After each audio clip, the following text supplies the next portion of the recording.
저희 기도하고 하나님 말씀 나누도록 하겠습니다. 할렐루야. 오늘도 여호와의 이름을 높이 드리고 찬양하기를 원합니다.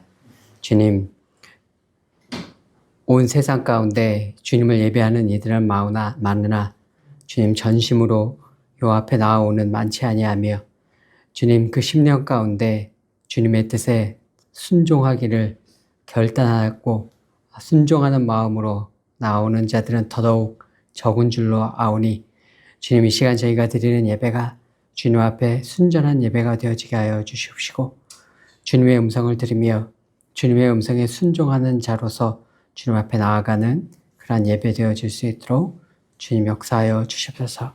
우리의 10년 가운데 이 시간 오늘도 새롭게 말씀하여 주시옵시고 우리의 심령을 변화시켜 주시옵시고 새롭게 하여 주시옵소서. 감사드렸고 예수님의 이름으로 기도드렸습니다.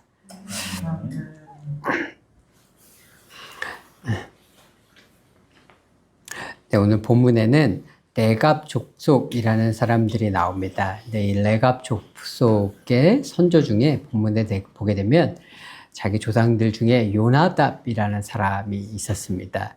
이 요나답이라는 사람이 어떤 인물이냐면은 이 요나답이라는 사람이 열왕기하 10장에 나오는 인물입니다. 이 사람이 예후가 아합 왕의 때에 아합 왕이 이스라엘의 바알 숭배를 국가 종교화하는 그러한 엄청난 일이 있었습니다. 그 전까지는 하나님을 믿는 것이 이스라엘의 국가 종교였고 바알 숭배는 단순히 암암리에 행해지는 것이었다면 바알과 이제 그 이세벨이 통치하면서 바알 숭배가 이스라엘의 국가 종교화 되어지는 엄청난 배교의 역사가 있었습니다.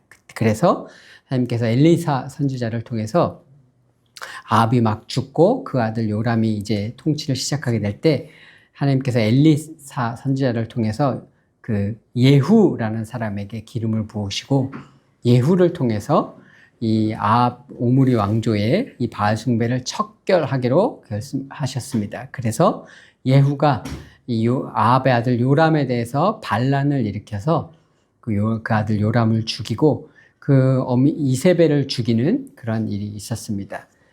그때 그리고 이제 바알의 제사장들을 전부 다 이스라엘 전역에서 모아서 이 바알의 제사장 전부를 모두 다 척결하고 죽이는 그러한 일들이 있었습니다. 그 예후의 혁명이 있었을 때에 예후와 더불어서 이스라엘에서 바알 숭배를 척결하는 일에 예후의 바로 옆에서 앞장섰던 인물이 바로 요나답이라는 인물입니다.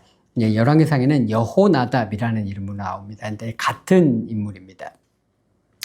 근데 예후가 왕이 된 후에는 근데 하나님의 뜻대로 하지 아니하고 그 바알 숭배는 척결을 했지만 베델과 단에 있던 금송아지 우상을 척결하지 않았습니다. 그것은 이제 자신의 정치적 안정을 꾀하기 위함이었는데 그래서 성경에서 뭐라고 얘기를 하냐면 예후가 전심으로 이스라엘 하나님 여호와의 율법을 지켜 행하지 아니하며 여로보암이 이스라엘에게 범하게 한 그 죄에서 떠나지 아니하였더라. 그래서 그의 개혁은 바알 숭배는 척결했으나 미완의 개혁으로 끝나고 말았습니다. 그리고 나서 성경은 이 요나답이 바알 숭배 척결에는 앞장을 섰는데 그 후에 이 사람에게 어떠한 일이 있었는지 전혀 말해주지 않습니다. 그래서 요나답과 그의 가족들, 그의 후손들 가운데 어떤 일이 있었는지 우리는 전혀 알지 못합니다. 근데 약 250여 년이 지난 후에 우리가 읽은 오늘 본문 에레미야서에 이 요나답의 후손인 레갑 자손들이 등장을 합니다. 이 레갑 자손들이 등장을 했는데 이 사람들이 약 250여 년이 지났는데 이 사람들의 삶의 방식을 봤더니 아마도 약 250여 년 지난 세월 동안 요나답이라는 사람이 예후의 혁명이 성공을 했으나 그 개혁이 온전한 하나님을 향한 신앙으로 온전한 개혁이 되지 못하는 것을 보고 요나답이라는 사람이 초야에 묻혀서 지냈던 것 같습니다. 그는 왕궁의 최측근 하이 클래스 최상층의 사람이었는데 그 자리를 버리고 본인도 초야에 묻혀 살면서 그의 자손들에게 초야에 묻혀 살 것을 당부했었던 것 같습니다. 그래서 요나답이 그 자손들에게 삶의 방식을 당부를 했는데 어떤 삶의 방식을 살라고 당부를 했었냐면 너희들은 포도주를 마시지 말아라. 그 다음에 밭이나 포도원도 소유하지도 말고 농사도 짓지 말아라. 너희는 집도 짓거나 소유하지 말아라. 그리고 천막을 짓고 양을 치고 살아라. 이렇게 그 요나답이 그 자손들에게 명령을 했습니다. 그리고 그 250여 년의 세월 동안 이 후손들이 그 조상 요나답의 명령을 쫓아서 그렇게 양을 치며 천막에서 사는 생활을 해왔습니다. 이 요나답이 명령한 이 삶의 방식은 어떤 방식이냐면 유목민의 삶의 방식을 살라고 이야기를 한 겁니다. 어떤 방식을 살지 말라고 한 거냐면 농경 문화의 삶을 갖지 말라고 이야기를 한 겁니다. 농경 문화는 한 곳에 정착하는 문화입니다. 농사를 짓게 되면 한 곳에 정착을 하게 되고 한 곳에 정착을 해서 살면서 한 곳에서 농경 문화를 통해서 뭐가 들어오게 되냐면 풍요가 사람들에게 생기기 시작을 합니다. 잉여 농산물이 생기게 되고 그렇게 되면 사람들이 모여들게 되고 도시 문화가 발달을 하게 됩니다. 농경 문화는 정주 문화고 도시 문화의 발달과 풍요로 이어집니다. 근데 유목민의 문화는 그러한 편안함과 안락함과 풍요함과는 거리가 먼 문화가 유목의 문화입니다. 유목민들은 텐트를 치고 살면서 끊임없이 이동을 해야 됩니다. 한 곳에 길면 우기 때 풀이 많이 났을 때는 뭐 몇 달씩 있을 수는 있으나 이제 우기가 끝나면 건기 때는 오아시스를 찾아서 양떼를 이끌고 계속해서 천막을 옮겨 다니면서 이주하는 고달픈 삶을 살아가야 하는 삶입니다. 그런데 이 요나답은 자손들에게 그런 농경에 안주하고 풍요로운 삶의 방식을 절대 갖지 말고 불편하고 세상에서 보기에는 어리석은 바보 같은 그런 삶의 방식을 살으라고 이야기를 했었던 겁니다. 이 사람이 왕궁의 최상위 클래스의 사람들이었다는 것을 생각을 해볼 때 이 사람이 자녀들에게 부탁한 삶의 방식이 얼마나 처절하게 높은 곳에서 낮은 곳으로 내려가는 삶의 방식이었을지 상상을 해볼 수가 있습니다. 이 사람이 특히 포도주를 먹지 말라고 특별히 부탁을 첫 번째로 한 이야기가 포도주를 먹지 말라는 것이었습니다. 포도주는 이스라엘 땅에서 하나님께서 약속하신 약속의 땅에서 축복의 상징입니다. 그 땅에서의 풍요의 상징입니다. 그런데 축복과 기쁨을 누리는 이 음료인 포도주를 먹지 말라고 했습니다.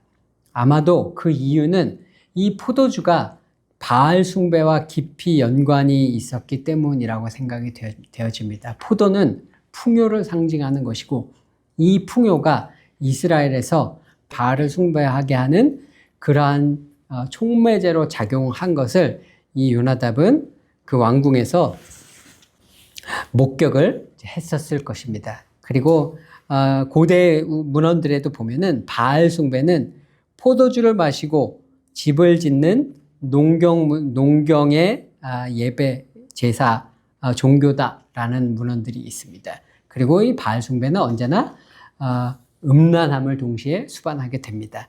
그것들을 지켜본 요나단의 입장에서 요나단은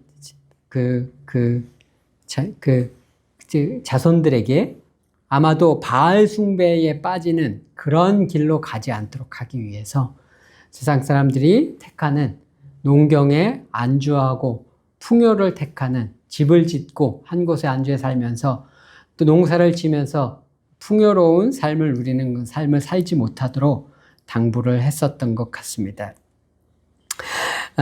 이스라엘에서는 유목민은 하층민입니다. 예수님 당시에도 그랬고 그 아모스 선지자와 같은 경우도 유목민이었습니다. 그 양을 치는 양치기였습니다. 양을 치는 사람들은 농경 문화에서 언제나 천대받는 하층민의 삶입니다.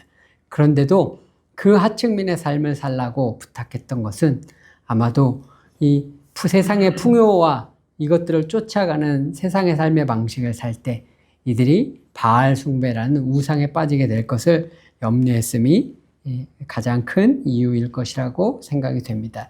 이 사람은 세상과 동화된다는 것은 곧 영적인 죽음이라는 것을 너무나 뼈저리게 느꼈었던 겁니다. 그래서 자손들에게 어떠한 삶의 방식을 요구했냐면 세상과 분리되어지는, 세상과는 구별되어지는 거룩한 삶을 살라고 그렇게 부탁을 했었던 것입니다. 동화되어지는 세상 속에 있는 그 세상에서 우리가 보통 추구하는 성공의 삶의 방식, 세상에서 누구나 추구하는 풍요와 성공의 삶의 방정식이 아니라 사람들이 보기에는 너무나 바보 같고 왜 그렇게 살아야 돼? 라고까지 의문을 품을 수 있는 열악한 삶의 방식을 택하도록 그렇게 이야기를 했었던 것 같습니다.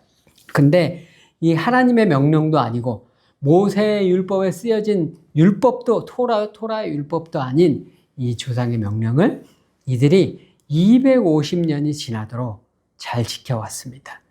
그래서 지금 에레미야가 이들을 불렀을 때는 바빌론이 침공을 이스라엘 나라가 전부 우상 숭배에 빠져서 이제 심판을 받기 직전인 그런 상황이었는데도 그 이스라엘 나라가 전부 우상 숭배에 빠진 상황에서도 이들은 그 조상의 말, 하나님의 말씀도 아닌 토라의 말씀도 아닌 단지 조상의 부탁에 불과한 그 명령을 순종해서 이들은 모든 사람이 우상 숭배에 빠진 시대에도 우상 숭배에 빠지지 않고 하나님을 경외하는 구별된 거룩한 백성으로 남아 있었던 것입니다. 그래서 그들에게 예레미야 선지자가 호출을 합니다. 그래서 이들을 불러서 이들에게 성전에서 사람들이 다 보는 곳에, 성전에 사람들이 다 모이는 곳에 불러다가 그에게 포도주 잔을 건네면서 마시라고 선지자가 명령을 했습니다. 예레미야 선지자는 누구나 다 아는 선지자입니다. 오늘날로 얘기하면 우리나라에서 가장 유명한 목사님, 가장 뛰어난 영적 지도자로 인정받는 분인데 그분이 불러다가 성전에 사람들이 많은 곳에다 세워놓고 지금 포도주를 주면서 마시라고 명령을 했습니다. 아마 이걸 마셔야 되지 않을까라는 엄청난 부담감과 압박감 같은 것들을 느꼈으리라고 생각을 합니다. 그런데 이들이 단호하게 아무리 선지자의 명령이라고 할지라도 단호하게 우리는 포도주를 마시지 않겠다라고 거부하고 조상의 명령을 끝까지 지키는 모습을 보여주었습니다. 그리고 그것에 대해서 하나님께서 이스라엘 백성들은 모두 다 나의 명령을 거부하는데 이들은 조상 요나답의 명령을 따라서 아직도 신실하게 믿음을 지키는 믿음의 백성이라고 하나님께서 이들의 믿음을 칭찬하시고 인정을 해 주셨습니다. 이들이 걸어온 삶의 길을 오늘날의 삶의 방식으로 얘기하냐면 누구나 걷는 성공을 위한 삶, 성공과 풍요를 위한 삶의 길들을 걷지 않고 오직 믿음을 위해서 척박한 삶의 환경, 어려운 삶의 길들, 광야와 같은 삶의 길들을 일부러 택해서 살았다는 이야기가 됩니다. 우리들 모두가 오늘날 보편적으로 살아가는 우리들의 삶의 방식이 아무리 크리스찬이라고 하더라도 우리 모두가 다 세상과 동일하게 성공과 풍요를 추구하는 삶을 위해서 그것을 추구하는 삶의 방식을 택해서 살아갑니다. 그게 가장 대표적인 게 무엇이냐면 우리가 교육이죠. 그죠? 교육을 통해서 우리의 아이들이 좋은 교육을 받기를 원하고 좋은 대학에 가기를 원하고 우리가 그 아이들이 좋은 대학에 가기를 원하는 이유는 그 좋은 대학이라는 간판이 세상 가운데서 이 아이가 풍요로운 삶을 살 수 있는, 성공의 삶을 살 수 있는 길이기 때문에 그렇습니다. 그렇기 때문에 우리는 모든 교회 안에 있는 성도들도 교육에는 열을 올리고 좋은 대학에 열을 올리는 그러한 삶을 우리 모두가 살아갑니다. 제가 예전에 어느 큰 교회에서 교육자로 계신 분한테 얘기를 들었는데, 그 교회 이제 강남에 있는 큰 교회인데 그분이 그런 얘기를 하시더라고요. 아무리 그 집사님들이, 여자 집사님들 이렇게 모임에 이렇게, 그분이 이제 여자 전도사님이셨거든요.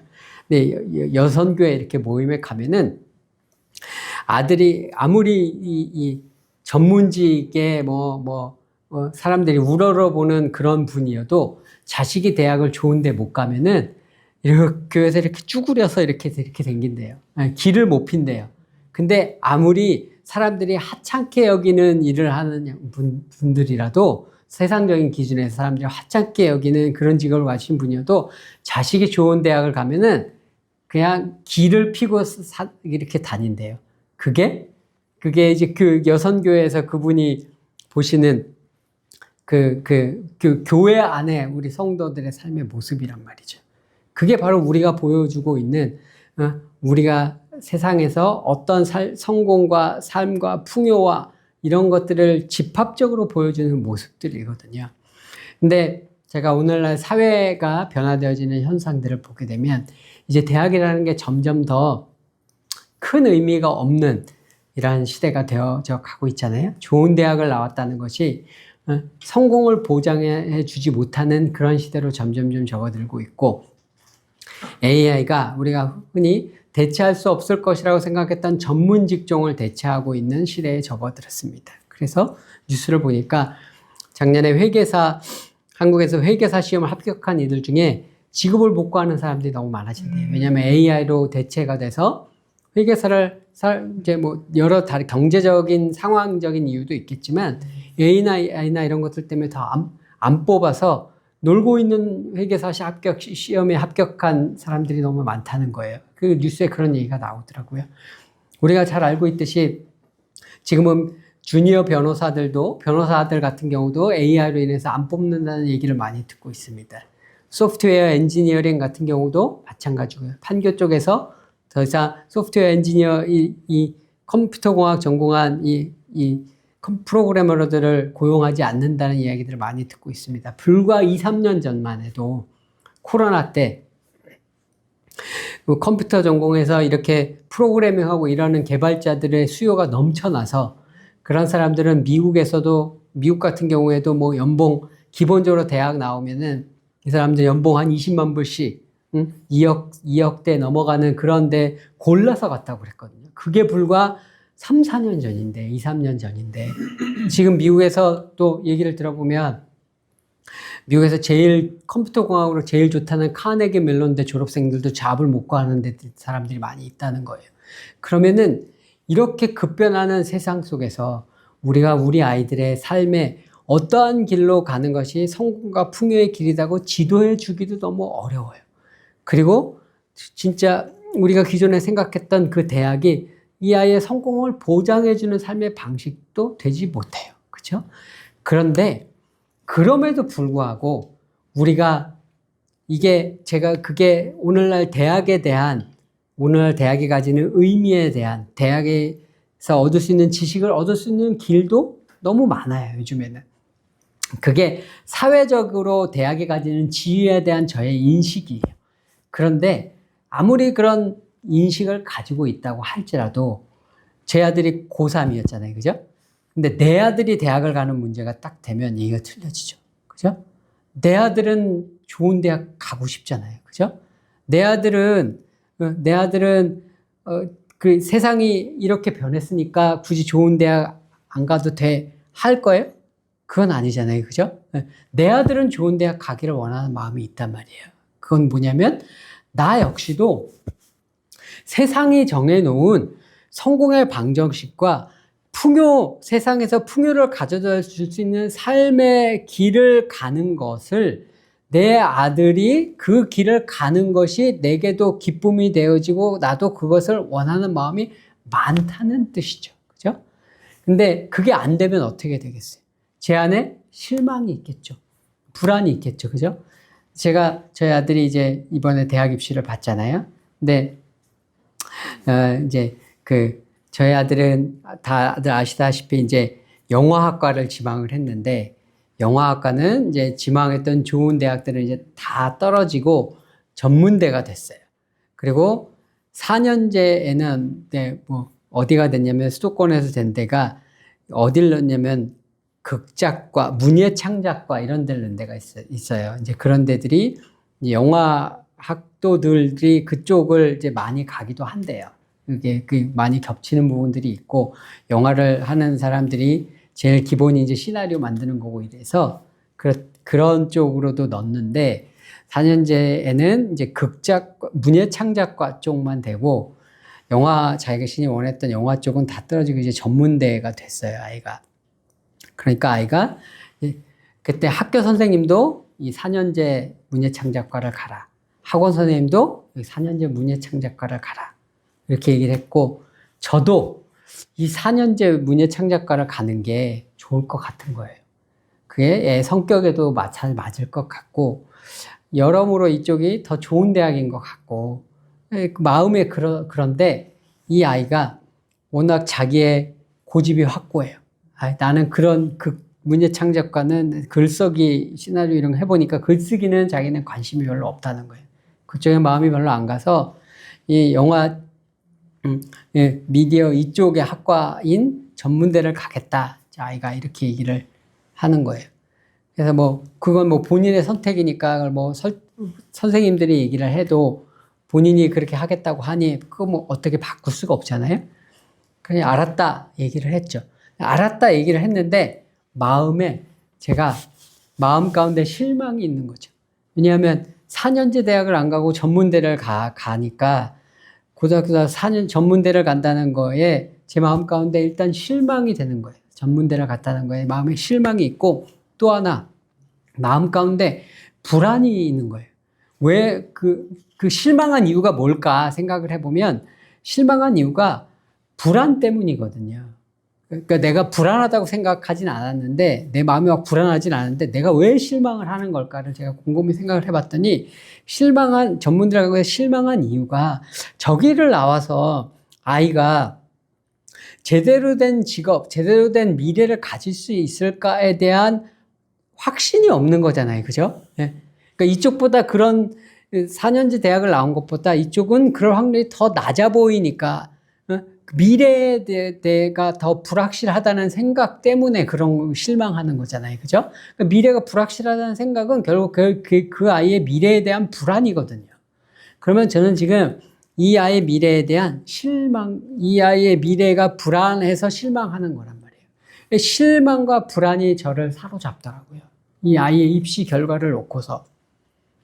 그래서 제가 그 마음 가운데 실망이 있고, 마음 가운데 일이 안 잡히니까 아마 산책도 어디 갔다가 왔다가 그래도 마음이 안 잡히고 그래요. 그 어떻게 하겠어요? 그러니 하나님 앞에 기도하는 방법밖에 없잖아요. 그죠? 하나님 앞에서 이제 막 기도를 했죠. 하나님 앞에 기도를 이제 이 문제를 놓고 하나님 앞에 제가 기도를 이렇게 쭉 드리는데, 하나님께서 마음 가운데 주시는 상황이, 모든 상황 가운데서 찬양과 경배를 드려라. 이런 마음을 계속해서 주셨어요. 모든 상황 가운데서 찬양과 경배를 드리라. 그러면 모든 상황 가운데 찬양과 경배를 드린다는 것은, 내가 지금 내 아이가 제가 흡족하지 않은 대학에 들어가겠다고 해서 지금 실망하고 불안하고 있는 지금 이 상황에서도 하나님께서 찬양하고 경배를 드리라고 지금 말씀을 하시는 거니까, 하나님, 제가 어떻게 하나님을 찬양할 수 있겠습니까? 그러니까 제 마음속에 있는 저의 이 불안, 이 아이의 미래에 대한 불안을 주님 앞에 제가 내려놓습니다. 주님, 주께서 광야 가운데 있는 이스라엘 백성을 주께서 인도하셨듯이, 우리가 인생을 살다 보면 누구나 다 광야를 걷게 되는데, 광야를 안 겪는 사람은 없잖아요. 그죠? 누구나 다 광야를 걷게 되는데, 주님, 이 아이가 겪을 그 광야 가운데서도 누구나 겪을 텐데, 이 광야를 걷는다는 게 문제가 아니라, 그 광야를 걸을 때 하나님과 동행하며 걷느냐, 하나님과 동행하지 않고 홀로 걷느냐, 그게 문제잖아요. 그죠? 그러니 하나님, 제가 이 아이가 이 광야를 걸을 때도 주께서 인도하시고 주께서 동행하시는 삶을 살 수 있도록 주님 도와주시옵소서. 주님 이하여 동행하여 주시고 주님 인도하여 주시옵소서. 주께서 동행하시면 광야라도 거기에 만나가 있고 광야라도 반석에서 샘솟는 물이 있어서 이 아이의 인생이 주와 동행함으로 말미암아 언제나 평안 가운데 있을 줄로 믿사오니 주님 인도하여 주시옵소서. 주님이 인도하심을 믿고 감사를 드리고 경배를 드리고 주님 앞에 찬양을 드립니다. 제가 막 이렇게 주님 앞에, 주님 이 상황 가운데서 제가 주님을 믿고 감사와 찬양과 경배를 드립니다 라는 자리에 기도하며 섰습니다. 그렇게 상황과 관계없이 오직 주님 예수님을 믿습니다. 이 아이의 인생을 책임지시고 이 아이와 동행하시고 이 아이를 붙드실 예수님을 믿습니다 라는 믿음의 자리에 섰더니 그 실망이 소망으로 바뀌는 거예요. 내가 거기서 불안했던 그 불안이 주님이 함께 계시는데 그 대학이 좀 좋지 않은 대학이라 할지라도 주님이 동행하시면 그 길 가운데서 주님이 인도하실 텐데 불안할 것이 없다는 생각을 제가 하게 되었습니다. 제가 그 가운데서 그 기도를 하고서 제가 설교 준비를 해야 되니까 설교 준비를 하면서 이 말씀을 이렇게 쭉 다시 봤습니다. 오늘 이 말씀이 레갑 족속에 관한 이 말씀은 제가 한 20여 년 넘게 20 몇 년 전부터 잘 알고 있었던 말씀이에요. 20 몇 년 전부터 저에게 굉장히 하나님께서 깊이 있게 깨닫게 해주셨던 말씀이고 한 2000년 무렵쯤부터 제가 알던 말씀이고 그래서 이 말씀을 여러 차례 제 삶에서 하나님께서 저를 인도해 주셨던 말씀이라 너무나 잘 아는 말씀입니다. 근데 제가 이 말씀을 이렇게 쭉 다시 보면서 묵상을 하는데 20 몇 년 알고 있었던 이 말씀이 제가 그 하나님 앞에 그렇게 기도를 하고 제 아이를 놓고 그렇게 기도를 하고 딱 나와서 말씀을 보는데 20 몇 년 동안 안 보이던 구절이 하나가 보이더라고요. 그게 뭐였냐면 오늘 마지막 구절 19절의 말씀이었습니다. 레갑의 아들 요나답에게서 내 앞에 설 사람이 영원히 끊어지지 아니하리라 하시니라. 제가 이 말씀을 20 몇 년을 이 레갑에 관한 예레미야 35장 말씀을 20 몇 년을 알고 있었는데 이 19절 말씀을 지금까지 몰랐어요.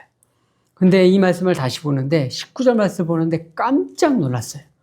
왜냐하면 이 19절의 말씀에 내 앞에 설 사람이 영원히 끊어지지 아니하리라 이 표현은 하나님께서 다윗에게 하셨던 약속이거든요.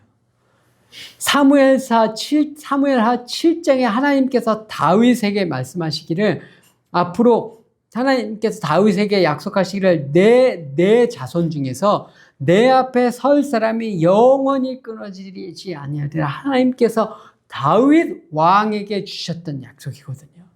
근데 그 다윗 왕에게 주셨던 그 똑같은 약속을 레갑 족속 사람들에게 하나님께서 주셨더라고요.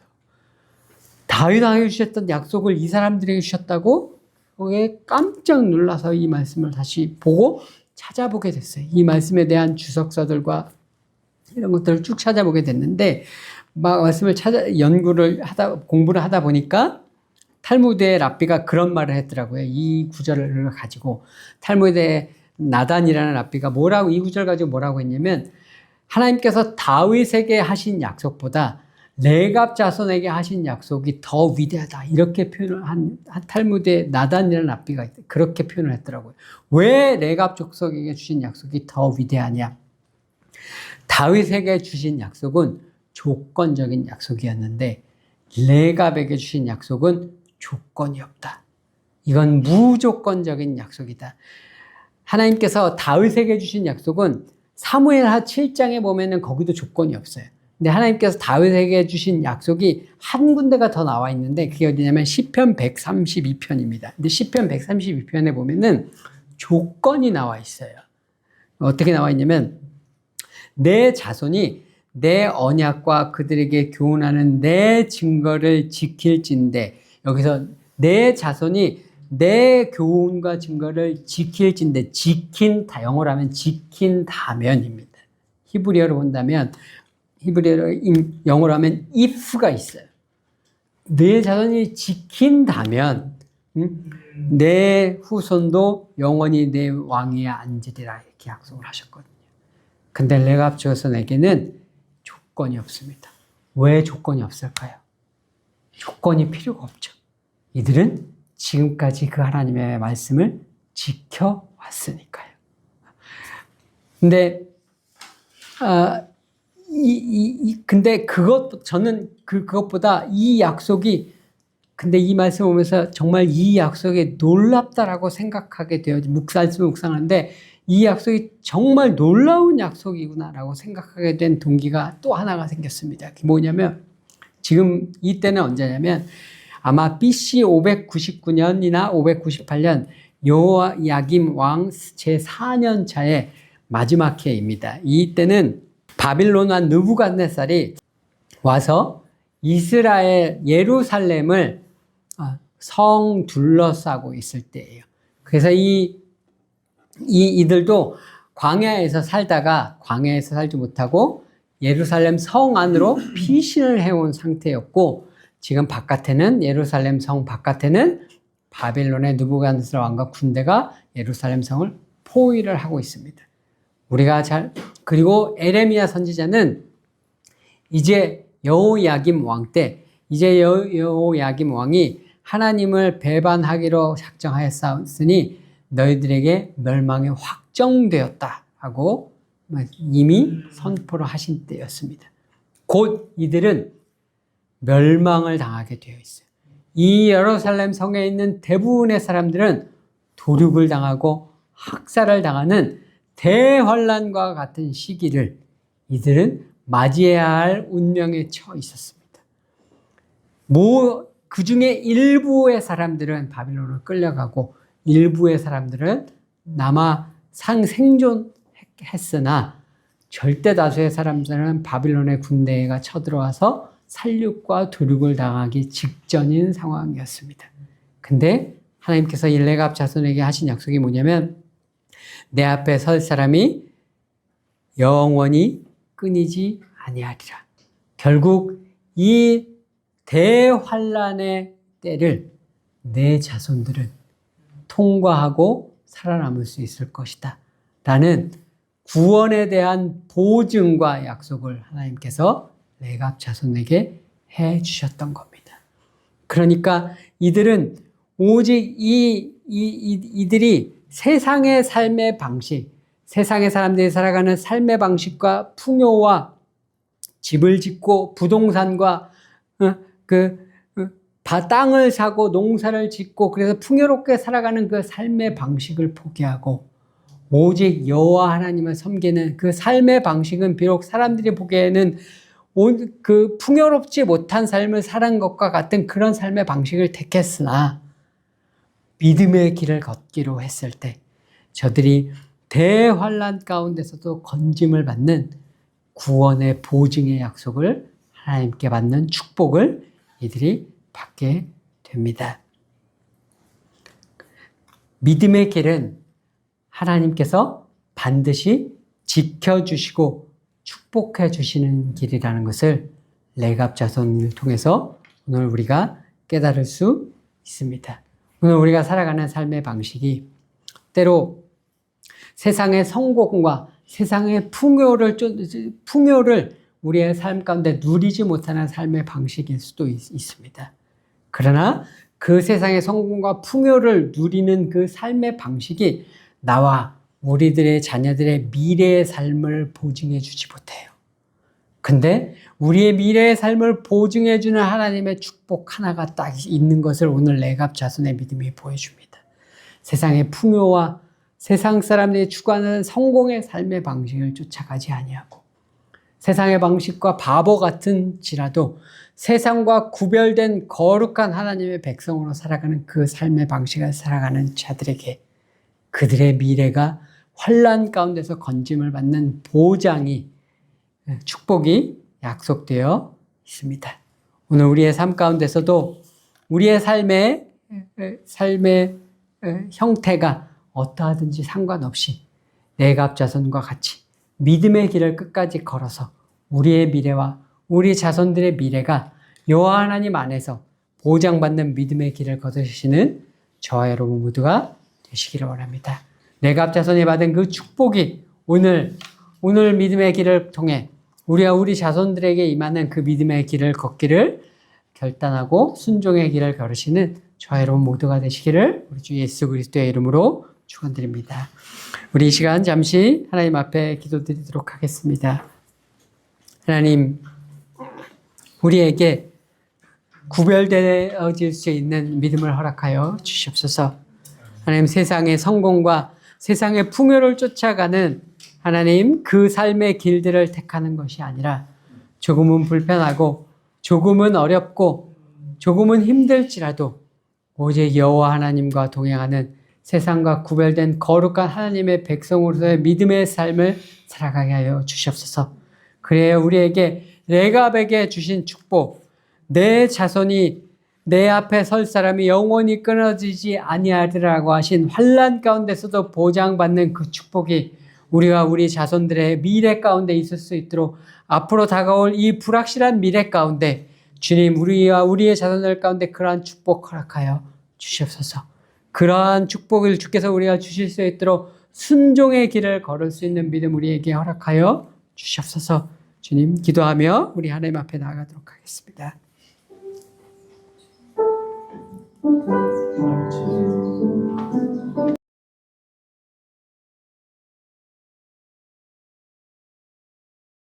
만군의 주 되시는 살아계신 우리 주 여호와 하나님이여, 오늘 이 시간 주님 앞에 간구하는 것은 우리에게 레갑 족속과 같은 믿음을 허락하여 주시옵소서. 주께서 레갑 족속에게 주신 것과 같은 그 놀라운 축복을 받을 수 있는 세상과 구별된 믿음 허락하여 주시옵소서. 세상의 모든 사람들이 추구하는 풍요와 성공의 길이 아닌 주님, 오직 때로는 불편하고 때로는 힘들지라도 오직 주와 함께 가는 세상과 구별된 그 광야의 길, 십자가의 길도 기쁘고 감사하게 찬양하며 주님과 동행하는 길 갈 수 있도록 축복하여 주시옵소서. 믿음의 믿음을 더하여 주시옵소서. 감사드리고 예수님의 이름으로 기도하였습니다.